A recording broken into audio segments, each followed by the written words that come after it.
Chapter 5, Trapped. Caroline looked more frightened than Wally had ever seen her. She looked like a cat trapped by a pack of wild dogs. She looked, in fact, as if she were about to die. Well, to cry anyway. It was Peter, though, who was crying, "We're supposed to be friendly. We're supposed to be nice." "Was it friendly of them to stuff snow down my neck?" Jake bellowed. But that was probably Eddie's idea, not Caroline's, Josh reminded him. Jake was confused. Why did Eddie take part of the blame for smacking the principal in the kisser with a snowball? And if she was willing to do that, why did she turn on him and practically suffocate him with snow? There was absolutely no understanding girls. "I think you're crazy, all three of you," he told Caroline. "I think the Malloys are all a little bit nuts."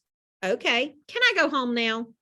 "Yeah, Jake, let her go. You know, treat her like a sister." "Oh, no, she's not going to get off that easy. Bring her in the house." So Caroline, with Josh on one side of her and Wally on the other, was escorted up the back steps. She waited while Jake opened the door. "Sit down on a chair," Jake commanded. She sat. "Whose idea was it to ambush us? Whose idea was it to throw that snowball at Eddie?" "Mine, but I didn't hit her. If I'd hit her, I could see why she'd want to fight, but I missed her." "I guess you'll have to ask Eddie." "Can I go now?" "No, you can't go. Eddie has to learn she can't go around tackling people." The phone began to ring. "Mom," said Wally. Their mother always called from the hardware store to see if everything was okay. She had to be sure a murderer hadn't followed them home. "Don't answer. Caroline will start yelling and Mom will know she's here." Ring with the phone. "Tie a dish towel around her mouth. Make it a clean one," Caroline said. Oh, Wally sighed. This always happened. Jake thought up some scheme and it was Wally who had to carry it out. "Hurry up," Jake yelled. "If we don't answer in 5 rings, she'll probably call the police." Wally grabbed a towel and wrapped around Caroline's face. Jake lifted the receiver. "Hello?" "Oh, hi, Mom. We just got in." "Yeah, everything's okay." He looked at Caroline. Caroline didn't blink. He hoped she was still breathing. "Yeah? Yeah. Okay, bye." And he hung up. "She said she'll be working late tonight. If we get hungry, we should open a can of chili." "I'm hungry. I want a cookie." Wally unfastened the dish towel from Caroline's mouth. He was hungry too. He looked in the refrigerator for leftover pizza or something. There was a dish of peas and mushrooms and half a jar of lima beans. "Let her go, Jake. Let's get something to eat." "Yeah, let me untie her," said Josh. Peter lifted the lid of the cookie jar and gave a howl. "They're gone. We had all the cookies." "Will you all hush while I think? What would be the right punishment for a girl who rubs snow in your face?" "Drop ice cubes down her back," ventured Wally.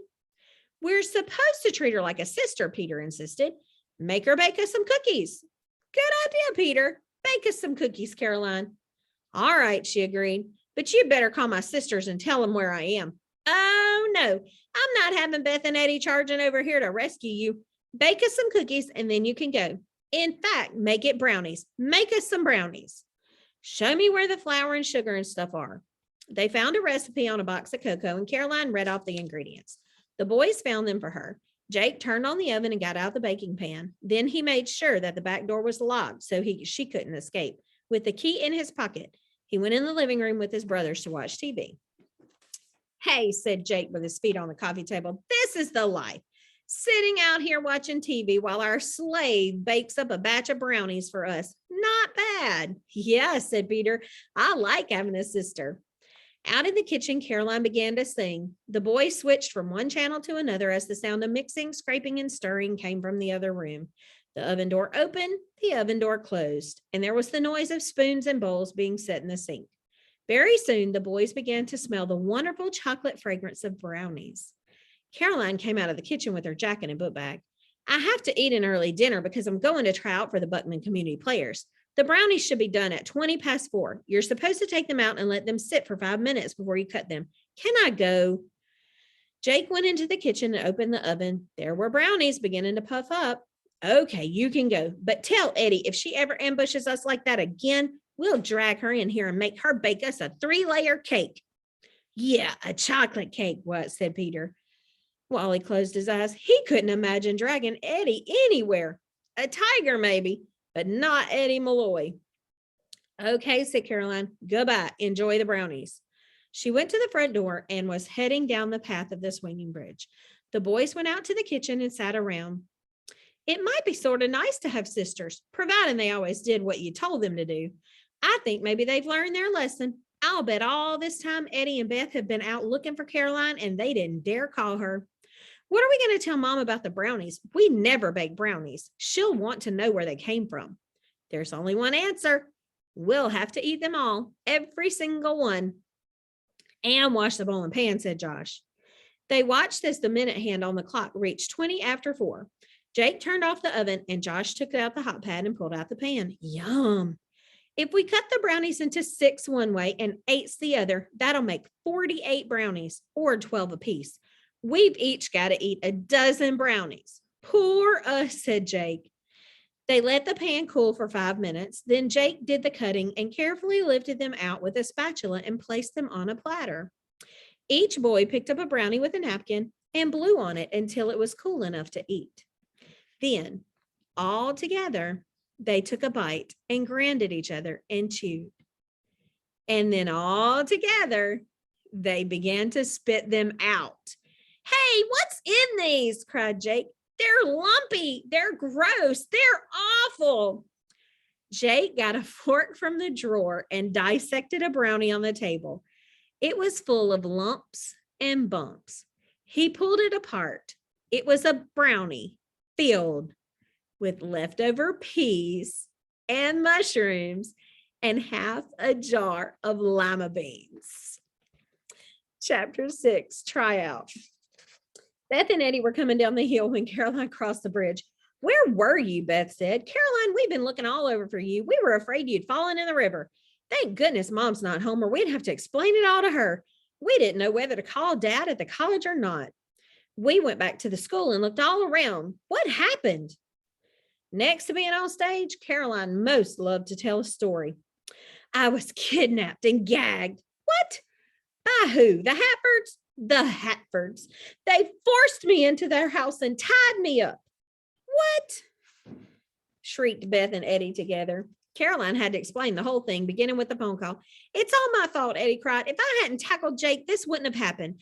I just didn't want him to think I was too friendly for helping him get out of trouble with the principal. What did they do to you, Caroline? They made me bake brownies. They were hungry, and they said if I baked brownies, I could go. So I did. What kind of brownies? I used a recipe on a cocoa box. The boys locked the back door, so I couldn't get out and went into the kitchen, into the other room to watch TV. So you just bake brownies for them like a dutiful slave? Jake thinks he can lob a snowball at me whenever he pleases, and now the guys will think they can kidnap one of us and make us cook for them? Not quite, said Caroline. Caroline took off her coat and threw it on the chair. She looked at the clock. It was 4:15. In 5 minutes, the Hatfords will go out to the kitchen and turn off the oven. They'll take out the pan of brownies and set it on the stove to cool, and then they will each pick up a brownie, take a big bite, and spit it out because I filled them with peas and mushrooms and lima beans. Beth and Eddie howled with laughter. Oh, it serves them right. Can't you just see their faces? Eddie shrieked. Mrs. Malloy came in with groceries. What's so funny? What's going on? It sounds like a convention of witches in here. I never heard such cackling. A little justice is going on, said Eddie. A little crime and punishment, that's all. And leaving their mother to wonder, the girls went upstairs. Caroline wasn't sure what part she would play. If she was to try out for a sweet girl with a gentle voice, she should probably pick her pink and white dress with lace on the collar. If she was to play an evil daughter, she should wear her gray dress with the metal buttons. Or a venturous girl, a leopard print skirt. She decided finally on a bright red dress with black tights so that she would stand out from all the others. I'm going to tryouts tonight. How do I look? Beth studied. Like a girl who wants to stand out from all the others and make sure she gets a part. Beth, please come and try out. It would be so much fun if we were in the play together. Oh, I don't know. Just come with me then. I don't want to go alone. So the two girls ate dinner early. It was stew night, and they set off for the old movie theater 3 blocks away. The play's director was clearly worried as she faced the small group that had shown up. I know this isn't Broadway, but I really hope more people would show up. Well, you've got enough girls. That's right. I need only 3 girls, and I've got 5, 6, 7, even enough for understudies. No, no, thought Caroline. She could not bear to be an understudy. But don't worry, the director continued. We need a group of townspeople who will be in almost every scene. We can use every one of you. Tell us about the play, a man suggested. So the director told the story of how 2 families, a farmer's and a grocer's, decided to incorporate their little settlement. But there were lots of problems because the grocer had 2 lazy sons, and the farmer, who needed all the hired men he could get, had only daughters, and they were needed in the kitchen. What were the daughters like? Caroline asked. They were all very different from what I can determine. The oldest was very beautiful. She actually later married one of the grocer's boys, and they managed, by all accounts, to live quite happily. The youngest daughter was a rather quiet girl, I understand, who was said to be sickly. Caroline was neither the shortest nor the tallest girl and doubted that she would be chosen for either the youngest or the oldest. She would have loved to be the beautiful girl or even the sickly one who just lay on the stage. But the middle daughter absolutely drove her parents crazy. If she wasn't in trouble of one kind, people said she was in trouble of another. That's the part I'd like to try out for. Me too, said another girl. Me too. That's wonderful. We won't have any trouble finding daughters, will we? But let's think about the other parts. The director said as a few more people arrived, and she went on with her story on the founding of Buckman. There were just enough men to play the roles of Joseph Buckman, the grocer, Ed Smith, the farmer, the mayor, the sheriff, and the 2 extra women for the female roles, but no boys at all to play Clyde and Elmer, the grocer's sons. All right, we'll try out the girls so they can leave early. We'll start with the youngest daughter. I'll need the smallest girls for that. Who wants to try out? 2 girls raised their hands. Caroline was glad she hadn't tried out for the sickly daughter, since she didn't even have any lines to say. Okay, middle daughter. Now, there were 4 girls who wanted that part, and they were all on stage together. One girl named Tracy Lee seemed to want the role every bit as much as Caroline, even bumping into her once and standing in front of her every chance she got. All right, one at a time. I want you to go off stage, then come on again with a very mischievous look on your face. I want you to stand center stage and say to the audience, so the grocer wants to call our town Buckman, does he, after his family? Why not call it Beulah after me? If he thinks it was a big deal when I turned our chickens loose in his store, wait till he sees what I'm going to do on the 4th of July. The 4 girls recited these lines a few times, and then one by one they came to the center stage. The first girl said her lines in a monotone with no expression whatsoever. The second girl forgot her lines and talked so softly she couldn't even be heard. Tracy Lee was next, and Caroline's heart sank, for Tracy Lee was very good. Even Caroline had to admit it. And she spoke the lines clearly and with great expression. She'll get the part. I know they'll give it to her, Caroline thought. Tracy Lee walked over to the side of the stage with a smug smile on her face. All right, let's have the last girl, said the director. Caroline walked out to center stage, reciting the lines in her head. So the grocer wants to call out our town Buckman, does he, after his family? Why not call it Beulah after me? And here, Caroline threw one arm grandly out to the side and put the other one over her heart. If he thinks it was a big deal when I turned our chickens loose in the store, wait till he sees what I'm going to do on the 4th of July. And then she put her finger over her mouth and whispered mischievously as she tiptoed. Well, I think we found our Beulah, the director said. Caroline, you'll be Beulah. Tracy Lee, who also did a fine job, will be the understudy. Now, who wants to play the eldest daughter? I really need an older girl for that part. Tracy Lee glared at Caroline, but Caroline was beside herself with joy. This would be her first performance outside of school. She was headed for Broadway. She was sure of it. Only 2 girls, however, stood up to play the part of the eldest daughter, and one wasn't even as tall as Caroline.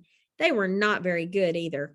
All the part really required was to hold hands with the stage manager who was filling in for Elmer, the grocer's son, and say, with you by my side, Elmer, we can do anything. The first girl was too embarrassed to hold the hands of the stage manager and decided she didn't want to try out after all. The second girl sounded as though she was simply reading her lines. You know, I really do need a taller girl for this part. And her eyes fell on Beth. What about you, dear? What part are you trying out for? Oh, nothing, said Beth. Just for me. Would you mind coming up here and saying the lines? I'd like to see how the three daughters might look on stage together. Beth got up. Almost anyone could say the lines better than the others had done, so she didn't mind. She took the hands of the stage manager and said, with you by my side, Elmer, we can do anything. That was excellent, excellent, the director said. Would you please consider taking the part? We need you. We really do. See, you girls are like stair steps, the perfect height. Beth had never thought about being an actress. These days, she was totally into baking, but she had talked once about being a writer. I guess so, she said. The two other girls who had tried out for the eldest daughter were given roles to play among the townspeople. You were wonderful, Beth, Caroline kept saying. We're going to have so much fun. I wonder who they'll get to play the part of Elmer. I hope it's someone cute, said Beth. Like Josh Hatford, Caroline said. And in the light from the drugstore, she saw Beth blush just a little. Aha, bingo. If they think putting lima beans and brownies was a big deal, wait till they see what I'm going to do next.